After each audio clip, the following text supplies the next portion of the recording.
Hello दोस्तों, तो अब हम करेंगे राजस्थान में जाट राजवंश। जाट राजवंश की रियासती एक तो भरतपुर एक धौलपुर, दो रियासतें हैं। ठीक है, तो भरतपुर का इतिहास पढ़ांगे आप।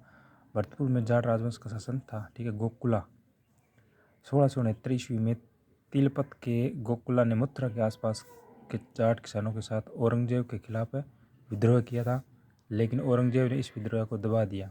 ठीक है, फिर राजाराम 1687 ईस्वी में सेन सिनी के जाट जमींदार राजाराम ने औरंगजेब के खिलाफ पुनः विद्रोह किया था।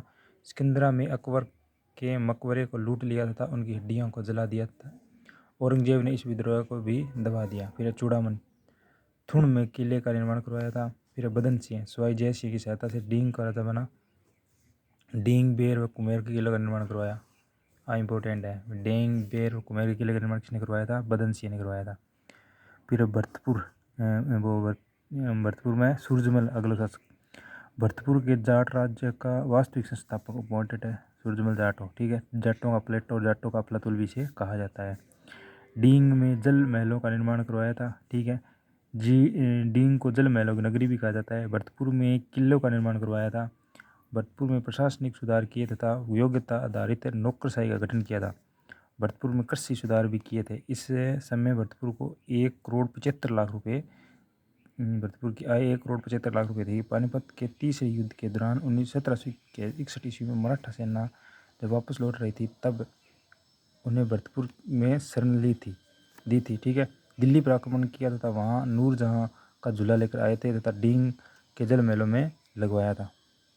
भी पूछ के भी नूरजहाँ का झूलो घटल लगाया डींग में जल महलों में लगाया। ठीक है, क्योंकि दरबारी का वियोग मंगल सिंह पुरोहित जिक्र सुजान सम्यत विलास की रचना करी।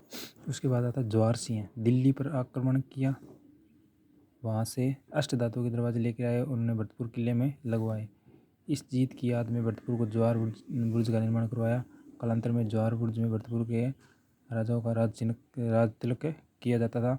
फिर रणजीत सिंह 1803 ईस्वी में अंग्रेजों की संधि कर लेता है। अंग्रेज मराठा 1803 ईस्वी में युद्ध के दौरान मराठा सेनापति जसवंत राय होलकर की शरण दी थी। अंग्रेज सेनापति लॉर्ड लेक ने भरतपुर पर आक्रमण किया था, लेकिन वहाँ भरतपुर किले की जीत नहीं सका। ठीक है, भरतपुर किले को लोहागढ़ कहा जाता है क्योंकि वो जीत कौन पाई, कारण भरतपुर किले को लोहागढ़ कहा जाता है। तो अंग्रेज सेनापति लॉर्ड लेक ने भरतपुर पर आक्रमण किया था, लेकिन वह भरतपुर किले को जीत नहीं पाया, इस कारण इसे लोहागढ़ कहा जाता है। इस जीत की याद में भरतपुर ने फतेह बुर्ज का निर्माण करवाया था। इसके साथ ये टॉपिक भी कंप्लीट होता है।